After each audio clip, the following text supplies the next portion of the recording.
Today what we're going to look at is some of the mysteries of combinations. We're going to look at that. And also I've got to talk a little bit about English. Okay? We'll also do some review of things we've already done. We'll have some game-winning shots. And I'm really looking forward to a scenario in 8-ball. We'll start from the break and kind of go through the strategies that would probably be good, especially for league players that would like to take their game to the next level. Okay? Really important. We are recording all these classes and putting them on YouTube. I have a channel there, so if you missed one, you want to go back and... So what do we look at that under? I have a channel under my name, Peter Lhotka. That's all you have to do is go through that. Okay. Now, one of the things that we've really kind of gone over several times, especially last week, we talked about position play. And I kind of want to just revisit that a little bit because it relates directly to what we're going to talk about today in terms of when it's appropriate to use English.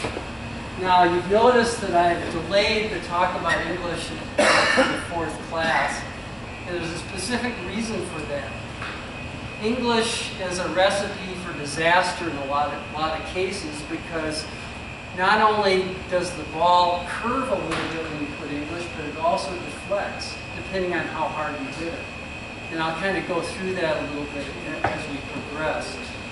But the reason why I'd like you to stay on the center of the cue ball is that it's much easier to pocket the ball, and it's also easier to control where the cue ball is going to go.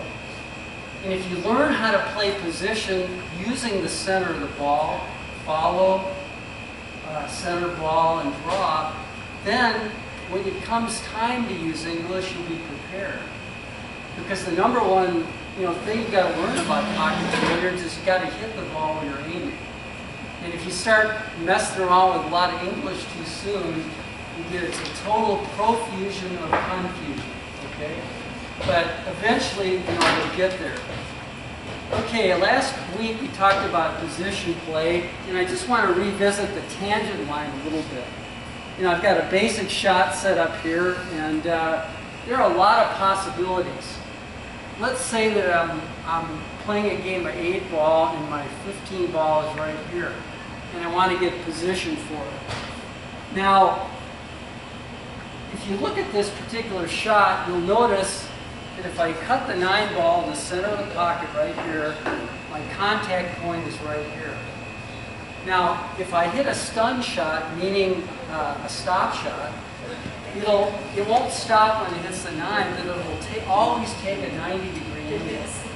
That's why I keep telling you the stop shot is the most important shot in the pool, because if I know what angle the cue ball is going to take off the cut shot, I'll know exactly where the cue ball is going as far as position goes. Now from there, and I'd like to emphasize on every shot you look at the tangent line. That's where you start. And then you think to yourself, well, how do I adjust this in order to fulfill the situation I'm in? Now in this case, I want to get position for the 15. So I don't want to do it at the tangent line because I don't want to end up down table. So how do I shoot the 9-ball to get position on the 15? What should I do to alter that tangent line? Lower left English. Do we really need English? Well, I think you want to just hold it back off of that. Okay. It'll hold the right. cushion and come back to the 15. All right.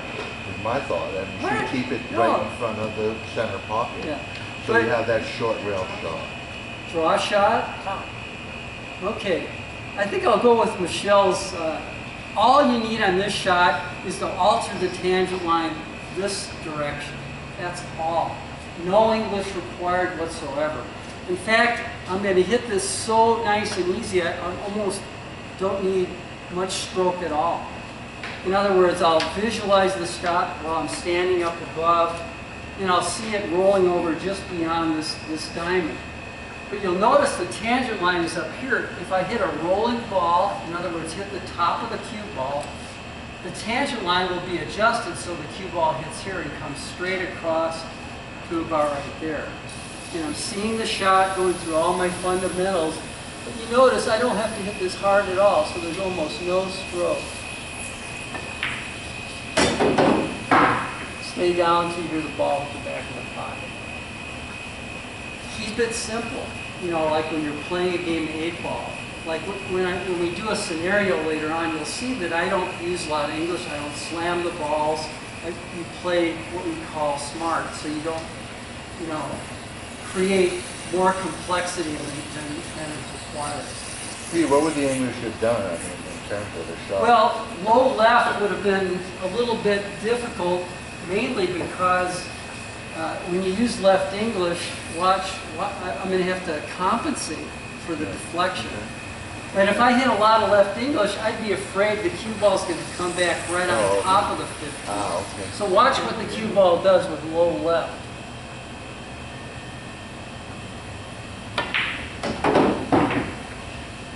And I got lucky to get position there because I came right on top of it. But because of the rolling ball, that's all I needed to do. Okay, good question. All right, here's a situation. We'll put the 13 ball here and the cue ball here. Now to get position on the 13, I see my tangent line, I start with that, and when it goes into the rail at this angle, guess what? It comes off the rail at the same angle. So it should take me somewhere near this second diamond. So you know what? I might need to just put a tad of low to make sure I get down low enough for the 13. So maybe a half tip of low.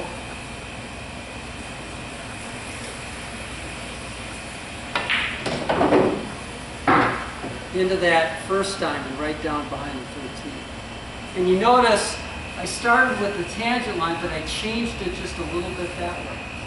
And that's how you determine where the cue ball is going to go. Any questions about position play? And that's something that you'll develop over time and practice. And last week I went over the stop shot from different distances.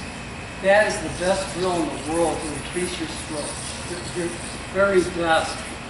Because the thing that it teaches you how to accelerate your cue tip through the ball. Now, on a very short stop shot like this, like before a league, before a tournament, I'll do these shots until I feel real confident. With a simple shot like this, you'll notice how close I am to the ball. I don't need a whole lot of stroke. All I have to do is hit it dead center. Stay down until you hear the ball hit the back of the pocket. But as you progress and the shot gets longer and longer, you need more acceleration through the cue ball to make it stop. And this is what develops a good stroke. Like from this distance, you'll notice my stroke's going to get a little longer, but also I'm going to hit it a little lower.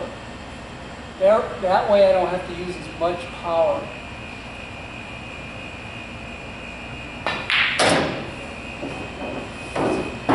And have some fun with that and work on that, because literally that's one of the best drills you can do to capture. Can you show us how you do this right here? Yeah. You're way down here. Oh, what am I doing? How do you stop it? Oh, from like from a straight back in? Here, yeah. A Okay. long shot. How do you stop it? All right. With a lot of green. Yeah. Let me put it so it's straight in like that. And we'll put it down here. But that's a really good question, Fred, because It's hard to do. it is hard to do. So you really need a lot of acceleration, plus you need to hit the ball low enough. Because over an 8-foot span, the cue ball will pick up some roll. And what happens a lot, by the time it gets there, the cue ball's rolling and you follow it in the scratch. All right?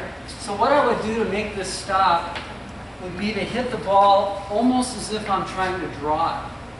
And hit it, do all my fundamentals, draw the line from the contact point all the way back to the ball, right foot, chin, cue, swing down, take my nice warm-up strokes. But you notice how low I'm hitting this? Mm-hmm. And I really have to accelerate with more stroke. In fact, I stroked it so well, I drew back. I said, it's acceleration through the lower part of the ball. One thing I notice when I go around, when you try to draw the cue ball, none of you put the cue low enough. Keep in mind that the part of the tip that hits the cue ball is the very top when you go down below. So you have to put the cue tip a little lower than you think to make the cue ball come back. Yeah. Maybe stupid question. Oh, no. When I'm trying to do a draw Yeah. and hit low, my ball is jumping. Oh, okay. And So how to prevent that? that's another good question, because what happens a lot when we want to hit it low and make the cue ball draw, what we do is we elevate the cue downward like this. You want to keep the cue level when you're drawing. Not perfectly level, but here's the difference. If I'm going to draw this ball and I don't want it to jump, look at how level my cue is. There's almost no way in the world that I can miscue on that. But if I elevate it like this, look what happens. The stroke is cut off and it dips down like that. It'll make the cue ball jump in the air. So elevation of the cue will cause that jumping action.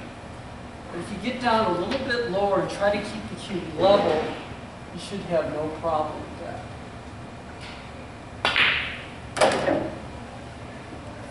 And really what makes the cue ball come back is the acceleration through the ball. And if you find your cue tip rising up in the air, that's what causes it not to draw. You know? Question. All right, I have put the 13 ball on the spot, Yeah. and then put another ball in front of the 13 ball. And then a little further away. Okay, and here's the stuff. All right. Is it legal to jump purposely this cue? I can't hit this ball in a given location. My shot is the 13 ball. Oh. On block. Is it legal to hit this cue ball from underneath, make it jump to 14 and hit the 13? All right. The way you described it is illegal. Okay. You can't cut under the cue ball. Right. For example, this is illegal.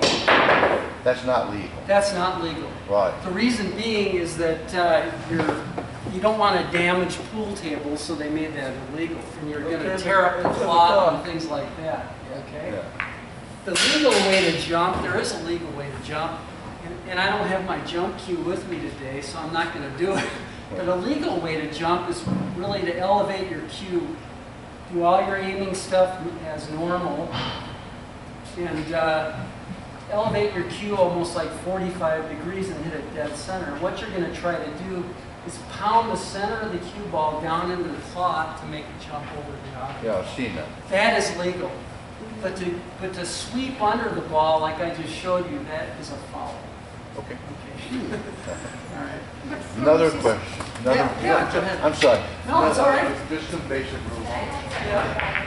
I've got 2 balls like this, and it's all about, you know, I've got to strike my object. Well, is it legal that if I have a split hit, that effectively that's a legal shot in terms of That's another good question. In league, what they would do if you had a shot like that, you would have a spotter come and watch the hit. Now, if it's a simultaneous hit, and say you have stripes, and you're hitting a stripe and a solid simultaneously, it would go to the shooter. In other words, that would be a legal hit. But you're taking a chance doing a shot like that because the spotter might see it different. Okay? And if the spotter believes that you hit the solid first when you had stripes, it will foul the ball. So, you know, you are to a certain extent at the mercy of whoever is watching the hit. Yeah, okay. Yeah. Well, sometimes one ball has a slight leading edge on the other, so it's impossible not to hit And when you hit it hard like you do, it's hard to see, isn't it? Yeah. But that happens a lot. In fact, you get into some rhubarbs over that. Yeah, where people, we have that question every now and A then. lot of people hit it that hard on purpose so you don't actually see what's Yeah, in it. Michelle's got it figured out. I agree with my mom. What? I agree with We're her. learning your tricks. No, Michelle knows all the tricks, right? Okay. I've been manipulated before. All right, I did this in the intro class, and I'd like to do a little bit of it in this class as well. But if you turn to your page 2 of your handout, I have a drill there called the L drill. And I kind of want to go over that again. And I do encourage you all to try this out today some more.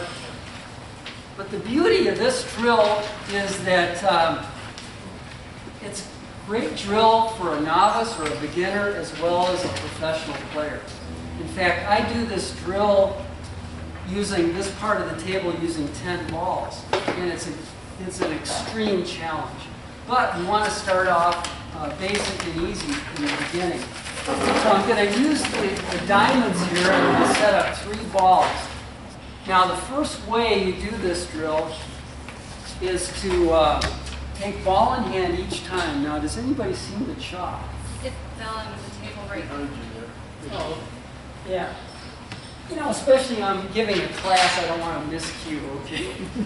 But anyway, just as a refresher, you notice when I do chalk the cue, I don't grind the chalk into the tip. I just get the perimeter of the chalk, you know, because that's where miscues take place, is on the edges of the cue. So you kind of want a nickel or dime shape with a sharp edge like that, and that'll avoid miscues. But the first way to do the L drill is just to start out with ball in hand and the cue ball on the spot. And just practice making all 3 shots. Start out with a stop shot, then do a cut shot from each angle, practicing your aiming and your technique. You notice when I cut that 7, I went in the professional side of the pocket. I want you to keep that in mind always. When I cut the ball towards the pocket like that, if it hits any part of that rail, it's going to hang up. But this would be the professional side. Now, by the same token, when I'm cutting the 13 to the right, which side of the pocket is the professional side? The right side. Good. And again, I want you to just take ball in hand each time until you feel comfortable with this basic drill. After you get tired of that, let's make it a little more difficult. Now we're going to take ball in hand on one of the corner balls, play position for the next ball, and then position for the next ball. So you want to set the cue ball at an angle. And when you're playing league and you have ball in hand, you very rarely set up straight-in shots. That's one thing I noticed. People set up straight-in shots. And that's the last thing you want to do because that limits your ability to play good position. Now when I'm making the 4, I want to get a good angle on the 12 so I can get an angle, a shot on the 11. So I'll just hit a nice center ball like that. It gave me a nice angle so I can move over behind the 11. Now I'm going to draw back just a little bit, like that, and then make the 11. All right, after you get tired of that for a while, then I want you to take ball in hand and then make the 6, the 8, and the 14, make them in rotation. Let's mix it up a little bit like that to make it a little harder. But now you want to start off with the 6, get position on the 8 so you can make the 14. So how can I do that? All I need to do is hit the rail, come out here, in the center of the table, then make the 8 and the 14. This one's a little harder. One thing you're going to notice, you're going to need to use a lot of the, different shots that we've learned in the class so far. It's just a nice, simple rolling ball. Stay down until you hear the ball hit the back of the pocket. Now on this one, if I hit a rolling ball, the cue ball will come back and hit the 14. So I need a little bit of what? To play position for the 14. Low. Good. Not too much stroke, just a nice smooth shot. Yeah, I got pretty good on the 14. And you can see how this works. It'll really teach you all different kinds of shots. All right, that's the basic, those 3 exercises. Then for our more advanced players, let's move the balls out a little bit. And we're going to do exactly the same thing with five balls. We'll start out first with ball in hand and just practice making every shot. In other words, I'll shoot the 5 with a stop shot. And then I'll move the cue ball back and take ball in hand each time and practice making each of those shots. You know, which one's a half ball hit, one's a quarter ball hit, but it'll be really good practice for you. And then, eventually, what I'd like to do is, you know, this would be for the more advanced players, is make them in rotation. Go from the 1 to the 4 to the 6 to the 10 to the 13. And you'll notice this is a good drill because it keeps you alert, it keeps you interested because it's such a difficult challenge. Any questions on that? I'd like to see, try those today. I think it would be a really good, yeah, go ahead, Cheryl. When you're doing the ball in hand, Yeah, okay, so you can move the cue ball anywhere. anywhere. Okay. Yeah, Okay. but I'd prefer you keep it in the center of the table so you practice That's those. what I was thinking. I thought I could do straight in. Yeah, but keep it in the center, Cheryl. That way you'll get a half ball hit and a quarter ball hit, which will cover all the different hits. Okay. But then later on, when you're playing position from one ball to the next, you're going to get all kinds of weird shots. Right. You know, so it'll be fun. All right, any questions on the L drill? All right, a little bit on English. And I always like to do this just to give you an idea of how strong and powerful English is. I don't want to spend a lot of time in English because I feel like, you know, we still need to work on the center of the ball. But I'll just give you an idea how much English can affect the cue ball after it hits the rail. This first shot, I'm going to shoot right at the center of the diamond, and I'm going to put a quarter tip of left English. And we'll see where the cue ball goes. The quarter tip means just a quarter of a tip over.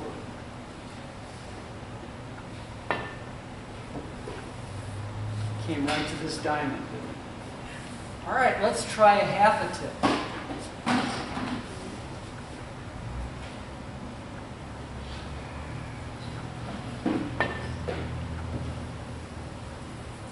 Pretty much over this pocket. A full tip of English.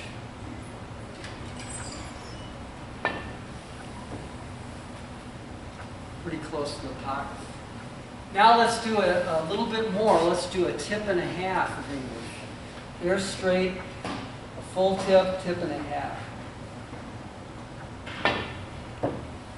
Pretty much to that second diamond. Now let's try 2 tips of English. That should take us where, you think? Pretty much the side pocket. Okay, you kind of get the idea. You know, a half a tip took us to here, out from 2 tips to there. So you can see that there's a lot of variations, and you can understand why English is complicated to use because it radically changes the direction of the cue ball after it hits the first rail. Now, there are a lot of reasons you use English. One is to slow the cue ball down. One is to speed it up.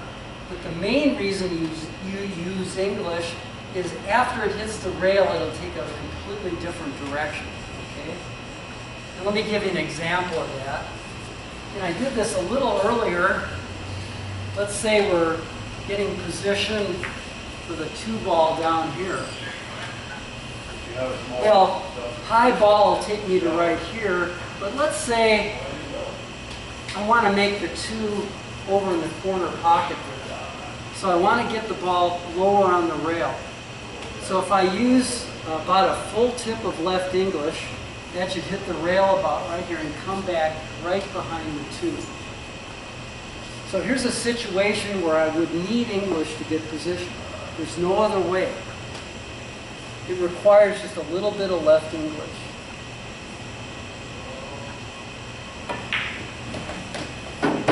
And you notice it's going into the line of the next shot. Okay.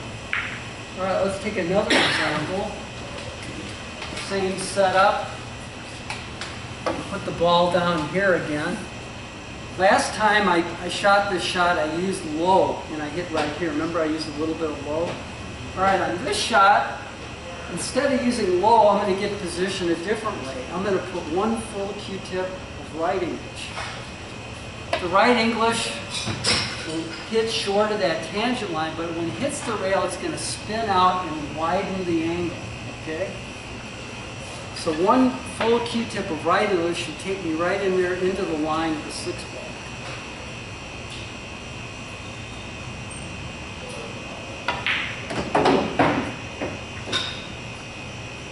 And that almost, you'll notice that was almost identical to using draw, wasn't it?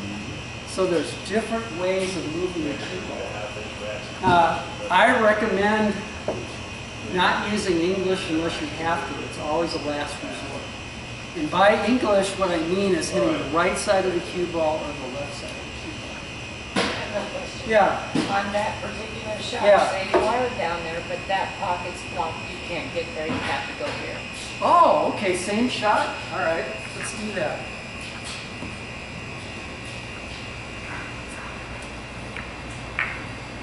Well, let's hear your opinions.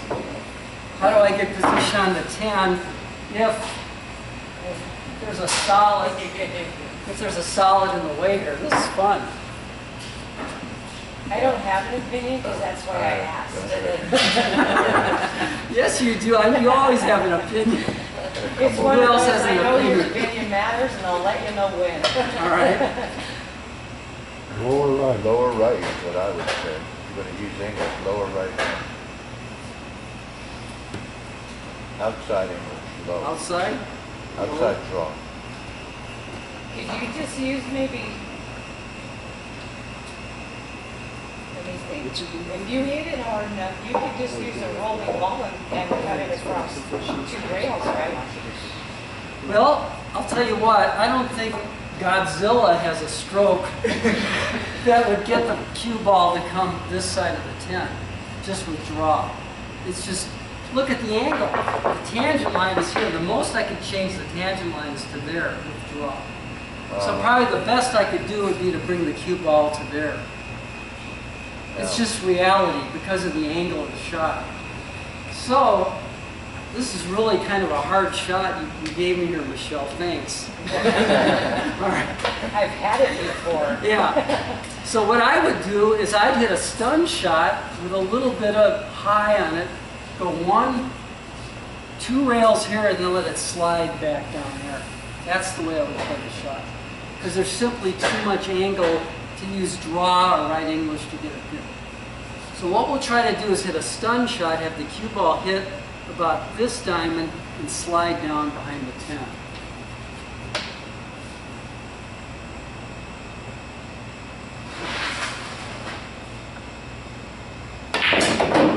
Oh, that was so close. Did you notice I hit the nipple of the pocket there? But if I would have come a ½ an inch more, it would have been okay. Let's try one more time. Just a stun shot. There, that is the shot. That's the way you play that.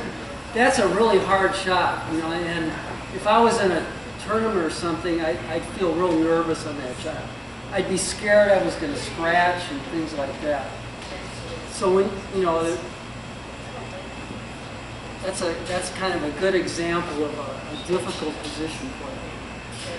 You like safe. Well, no, I don't think I would play safe there because, you know, your opponent